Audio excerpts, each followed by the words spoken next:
Hello everyone, I'm Nick Folland, your General Counsel and Company Secretary, and this is the video guide to Marks & Spencer's 2026 Annual General Meeting. At M&S, we're committed to leading on shareholder engagement, and we continue to believe a digitally enabled meeting is the best way for directors to interact and engage with you, our shareholders.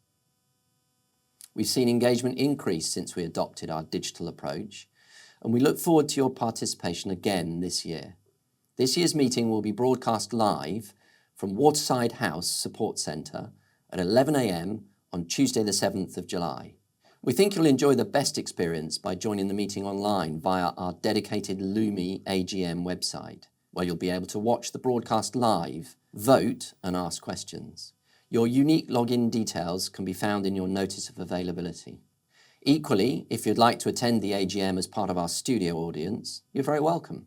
Could you please just register your intention to do so in advance? You'll need to email us at the address on the screen now with your name and shareholder reference number, which you'll find in your notice of availability.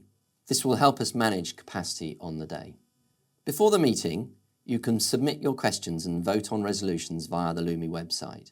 We encourage all shareholders to do this so your views can be heard by the board, even if you're unable to be there on the day. During the meeting, your questions will be put to the board by your shareholder advocate, Anita Anand.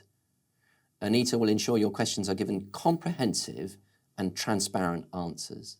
But if you'd like to ask your question in your own voice, you can do so by submitting a video of you asking your question to our AGM question email address. Now, I'd like to summarise briefly the meeting resolutions and highlight some of the key authorities we'll be seeking this year. The first and second resolutions are ordinary course and constitute the formal receipt by you of our annual report and financial statements, and the approval of the Directors' Remuneration Report. Resolution 3 seeks your approval of the Directors' Remuneration Policy, which must be approved by shareholders at least once every 3 years. Key changes to the policy are set out in the annual report, and it remains largely unchanged from that approved by you in 2023. Resolution 4 asks for approval of a final dividend of 3 pence per share for the year ending March 2026. And if approved, the dividend will be paid on the 10th of July to all shareholders who are on the register of members at the close of business on the 5th of June.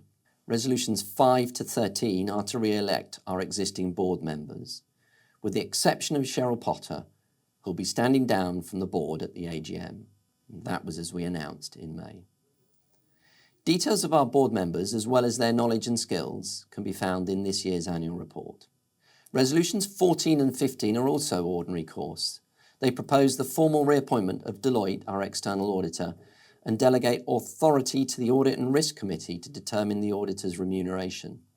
Resolution 16 is a standard authority which we renew every year, allowing the company to make political donations up to the limit of £50,000. As the law is drafted in an all-encompassing way, ordinary course activity that we would see as representing our business views to those involved in government could be caught. So this approval is sought on a precautionary basis to ensure we're covered for any day-to-day engagement. Resolution 17 is again a standard corporate authority we renew every year, and it's for the board to allot shares. The authority is aligned to the most recent guidance issued by the Investment Association in February 2023 and contains a limit of approximately 1/3 of the current issued share capital or 2/3 in the event of a preemptive offer.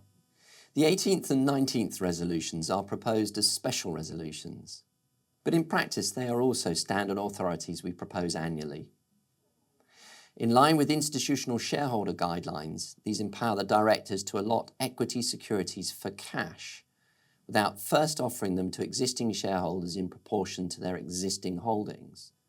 The disapplication of preemption rights by Resolution 18, if approved, allows directors to issue new shares up to a limit of approximately 10% of the company's issued share capital.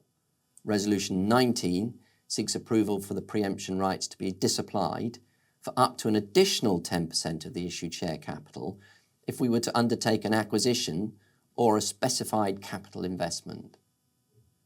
In both cases, an additional follow-on offer up to an amount of 20% of any allotment made under either of those resolutions could be made to existing retail shareholders who are not allocated shares under the allotment.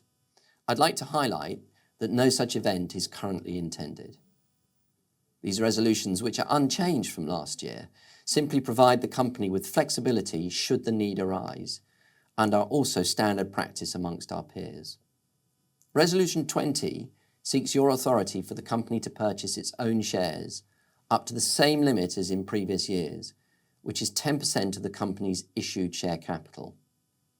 While we've no present intention of exercising this authority, it does give us the flexibility to do so if conditions arise where it's in the best interests of shareholders generally.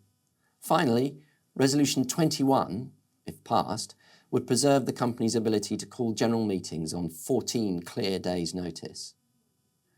As with a number of other resolutions, the company has not used and does not intend to use this authority.